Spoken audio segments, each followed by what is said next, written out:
नमस्कार। Sports scan के आज के संस्करण में आप सबका बहुत बहुत स्वागत। खेल जगत की तमाम खबरों का लेखा जोखा लेकर मैं हूं नवीन सक्सेना आज के इस अंक में, और इन खबरों पर चर्चा करने के लिए अपनी विशेष राय और आंकड़ों के साथ आज स्टूडियो में मौजूद हैं खेल पत्रकार, खेल विशेषज्ञ रणवीर सिंह। रणवीर, स्वागत है आपका। नवीन, आपको और स्पोर्ट्स स्कैन सुनने वाले सभी लिसनर्स को मेरा भी नमस्कार।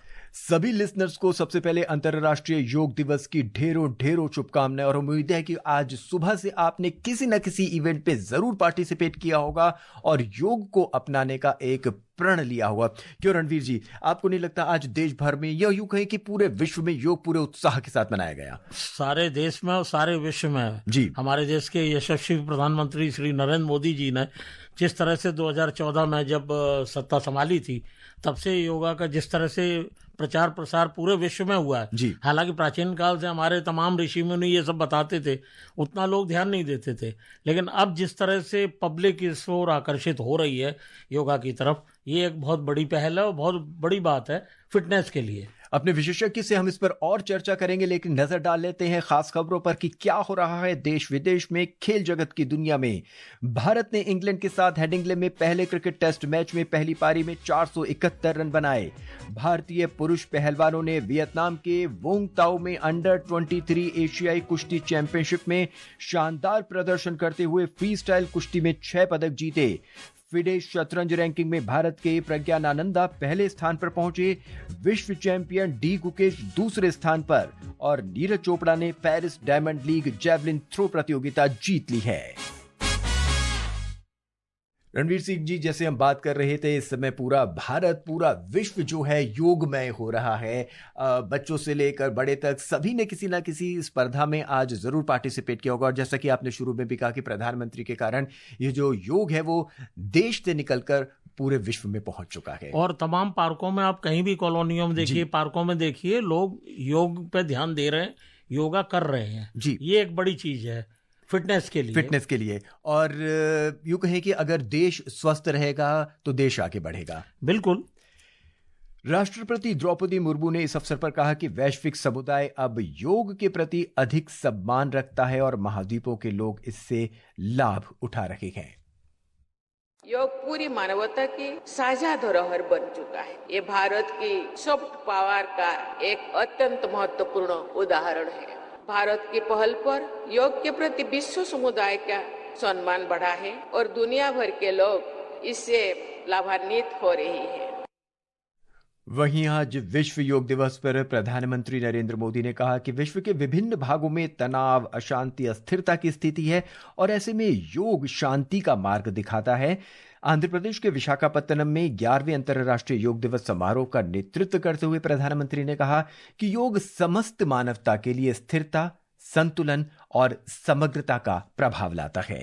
योग से हमें शांति की दिशा मिलती है। मैं विश्व समुदाय से आज के इस महत्वपूर्ण अवसर पर एक आग्रह करूंगा। Let this yoga day mark the beginning of yoga for humanity 2.0, where inner peace becomes global policy. Ranveer ji, हम बात कर रहे थे, देश विदेश की बात कर रहे थे कि लोगों ने कितना बढ़ चढ़कर आगे से हिस्सा लिया, और जानते हैं कि विशाखापत्तनम में जो कार्यक्रम हुआ है उसमें 2,72,000 लोगों ने साझेदारी की है। बहुत बड़ी बात है जी। कहीं ना कहीं आपको ऐसा लगता है कि जब खिलाड़ी हैं उनको भी अपनी दैनिक चर्या के अंदर अपने आप को फिट रखने के लिए योग को कहीं ना कहीं अपना लेना चाहिए। योगा कर रहे हैं। और मैं आपको बताऊं, जब मैंने शूटिंग कवर करना शुरू किया जी, तो देश की जो वर्ल्ड की नंबर 1 शूटर बनी अंजलि भागवत, उन्होंने कहा था हम लोग योगा सुबह जरूर करते हैं। मैंने कहा इससे फायदा क्या होता? बोला योगा और प्राणायाम से मन शांत रहता है और हमें एकाग्रचित्त होने का अवसर मिलता है जी। उधर अबुधाबी में भारतीय दूतावास में आज अबुधाबी राष्ट्रीय प्रदर्शनी केंद्र में व्यापक स्तर पर 11वें अंतर्राष्ट्रीय योग दिवस समारोह का आयोजन किया गया। देश से भी हर जगह से, पूरे राज्यों से, हर राज्य से योग मनाने की खबरें हमारे पास लगातार आ रही हैं। दिल्ली की बात करें तो केंद्रीय युवा मामलों एवं खेल मंत्री डॉक्टर मनसुख मांडविया ने आज दिल्ली में 11वें अंतर्राष्ट्रीय योग दिवस समारोह का नेतृत्व किया। उन्होंने इंदिरा गांधी इंडोर स्टेडियम में साइक्लिंग वेलोड्रोम्स में 1500 से अधिक योग साधकों के साथ योगासन किया।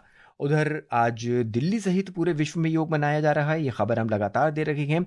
इस अवसर पर दिल्ली की मुख्यमंत्री रेखा गुप्ता ने आज अपने कैबिनेट मंत्रियों, दिल्ली के सांसदों, विधायकों और दिल्ली वासियों के साथ शहर के सोनिया विहार वाटर स्पोर्ट्स क्लब में योगाभ्यास किया। और जानकारी के लिए सुनते हैं अपने संवाददाता सकलेन अख्तर को। एक पृथ्वी एक स्वास्थ्य के लिए योग के थीम पर आज पूरे विश्व में अंतर्राष्ट्रीय योग दिवस मनाया जा रहा है। इस अवसर पर दिल्ली सरकार ने शहर के अलग अलग स्थानों पर आज योग कार्यक्रमों का आयोजन किया। शहर भर से लगभग 20,000 लोगों ने इन कार्यक्रमों में भाग लेकर योगाभ्यास किया। कार्यक्रम को संबोधित करते हुए मुख्यमंत्री रेखा गुप्ता ने योग दिवस पर लोगों को बधाई देते हुए उनसे अपील कर कहा कि वे योग को अपनी दिनचर्या का हिस्सा बनाएं। हम सब मिलकर के इस योग दिवस को एक नया माइलस्टोन समझे, अपनी दिनचर्या का हिस्सा बनाएं। स्वस्थ देश ही समृद्ध देश हो सकता है, ये हम सभी जानते हैं। तो आपका स्वास्थ्य देश के 140 करोड़ लोगों का स्वास्थ्य और विशेष रूप से दिल्ली का स्वस्थ होना हमारे लिए बहुत जरूरी है। वहीं कार्यक्रम के बाद एक सोशल मीडिया पोस्ट में मुख्यमंत्री ने कहा कि आज के भव्य योग उत्सव में लोगों की सहभागिता और उत्साह ने यह सिद्ध किया कि जब सरकार और समाज एक साथ चलते हैं तो संस्कृति जन जन का संकल्प बन जाती है। मुख्यमंत्री ने दिल्ली के नागरिकों, जनप्रतिनिधियों, सेवाभावी संगठनों और योग साधकों को इस आयोजन की सफलता के लिए धन्यवाद भी दिया।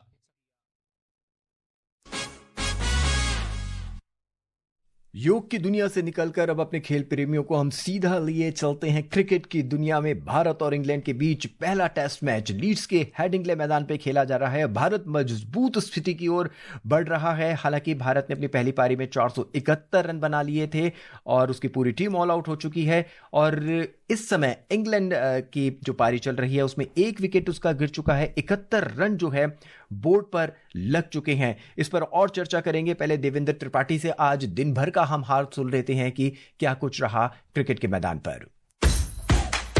भारत तेंदुलकर एंडरसन ट्रॉफी के पहले टेस्ट मैच में पहली पारी में 4 विकेट पर 471 रन बनाकर आउट हो गया है। भारतीय टीम ने आज आखिरी 7 विकेट सिर्फ 41 रन पर गंवा दिए। इंग्लैंड के लीड्स में हेडिंग्ले क्रिकेट ग्राउंड में आज भारत ने अपने कल के स्कोर 3 विकेट पर 359 रन से आगे खेलना शुरू किया। कप्तान शुभमन गिल ने 147 रन जबकि ऋषभ पंत ने 134 और यशस्वी जायसवाल ने 101 रन का योगदान दिया। केएल राहुल 42 रन बनाकर आउट हुए। लंच से पहले गिल और पंत के आउट होने के बाद भारतीय लोअर मिडिल ऑर्डर बिखरता हुआ नजर आया। टीम में वापसी कर रहे करुण नायर बिना खाता खुले पवेलियन लौटे। वहीं रविंद्र जडेजा सिर्फ 11 और शार्दुल ठाकुर 1 रन ही बना सके। इंग्लैंड की ओर से कप्तान बेन स्टोक्स और जोश टंग ने 4-4 विकेट हासिल किए जबकि ब्राइडन कार्स और शोएब बशीर को 1-1 विकेट मिला। Sports scan Devendra Tripathi. Ranveer, Leeds में भारत इस समय मजबूत स्थिति में 400 रन इस समय भारत आगे चल रहा है। यूं कहें कि इंग्लैंड 400 रन पीछे चल रहा है। लेकिन जिस तरह से भारत ने कल बल्लेबाजी की और आज जो है लंच के बाद 7 विकेट भारत के उखड़ गए मात्र 42 रन पर।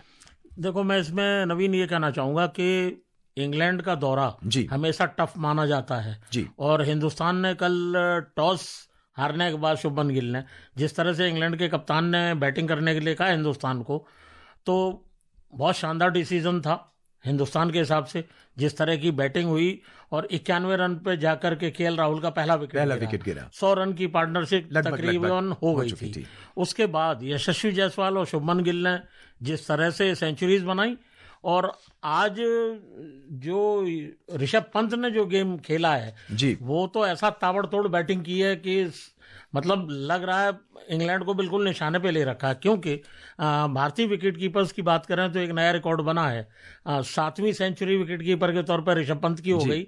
MS धोनी की 6 सेंचुरीज थी, रिजमन साहब की 3 थी और इन 7 में से 3 सेंचुरीज में ऋषभ पंत ने अपने 100 रन 94 से सीधा 6 मार के पूरे किए और ये तीनों ही मर्तबा इंग्लैंड के खिलाफ किया है। रणवीर, भारत की एक यंग टीम या कहें कि यंग ब्रिगेड इस समय इंग्लैंड की धरती पर खेल बिल्कुल रही है। जिस तरह से रोहित शर्मा और विराट कोहली का रिटायरमेंट हुआ है हाल ही में, तो लग नहीं रहा था। और जिस तरह से मीडिया हाइप था, सुबह से शाम तक खबरें चल रही कौन खेलेगा कौन नहीं खेलेगा क्या होगा।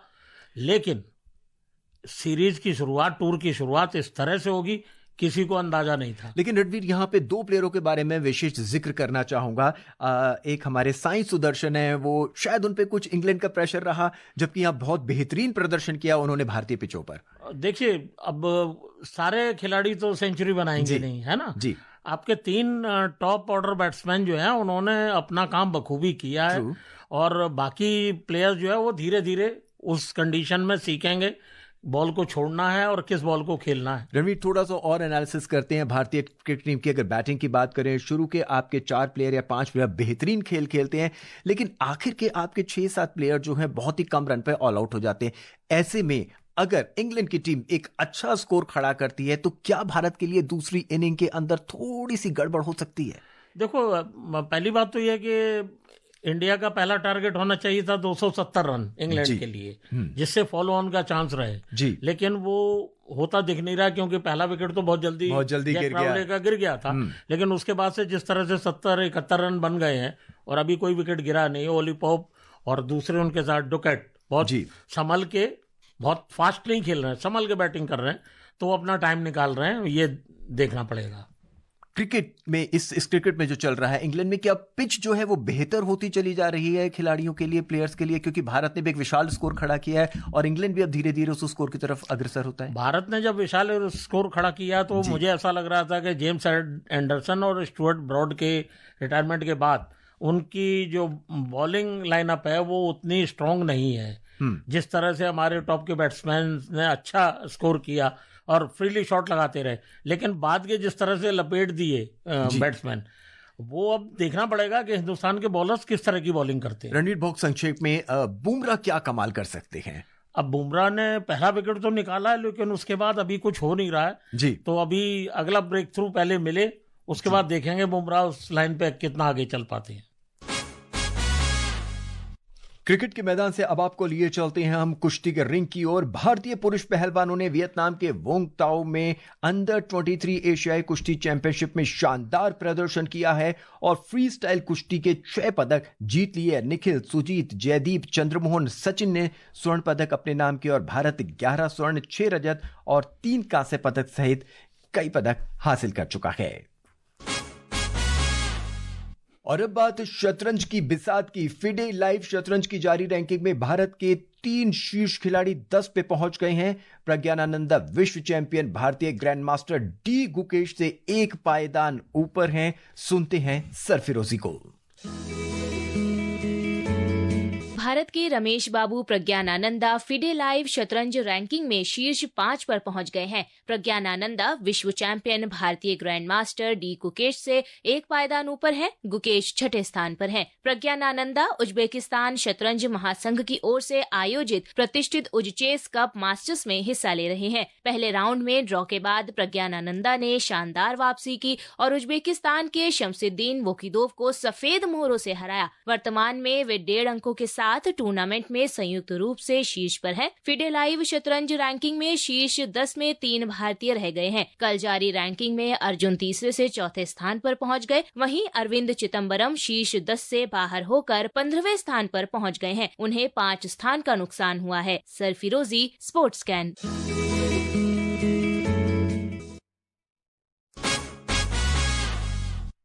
और अब बात भारतीय स्टार खिलाड़ी नीरज चोपड़ा की। नीरज चोपड़ा ने Paris Diamond League javelin throw प्रतियोगिता जीत ली है। स्टेट सेबेस्टियन चार्ली में 2 बार के ओलंपिक पदक विजेता नीरज ने 88.16 मीटर थ्रो के साथ ये खिताब जीत लिया है। नीरज ने एक बार फिर कमाल किया है। कमाल किया। मजे की बात ये उनका पहला ही थ्रो था, इसके बाद के सारे थ्रो कम होते गए जी। और दूसरे इस कंपटीशन में 90+ मीटर थ्रो करने वाले एथलीट्स मौजूद थे, थ्रोअर्स, लेकिन कल 82 मीटर भी क्रॉस करना मुश्किल हो गया बाद के एथलीट्स के लिए। और उसी में नीरज ने बाजी मार ली। बिल्कुल, बहुत शानदार परफॉर्मेंस रहा। अब वक्त बिल्कुल इजाजत नहीं दे रहा है रणवीर जी, हम आपसे अब तमाम खबरों पर चर्चा करें और आपके आंकड़ों को अपने लिसनर्स के साथ साझा करें। बहरहाल आज के इस अंक में बस इतना ही। मुझे यानी नवीन को दे इजाजत। कल 8:30 पर फिर मुलाकात होगी स्पोर्ट्स स्कैन के एक नए संस्करण के साथ। नमस्कार।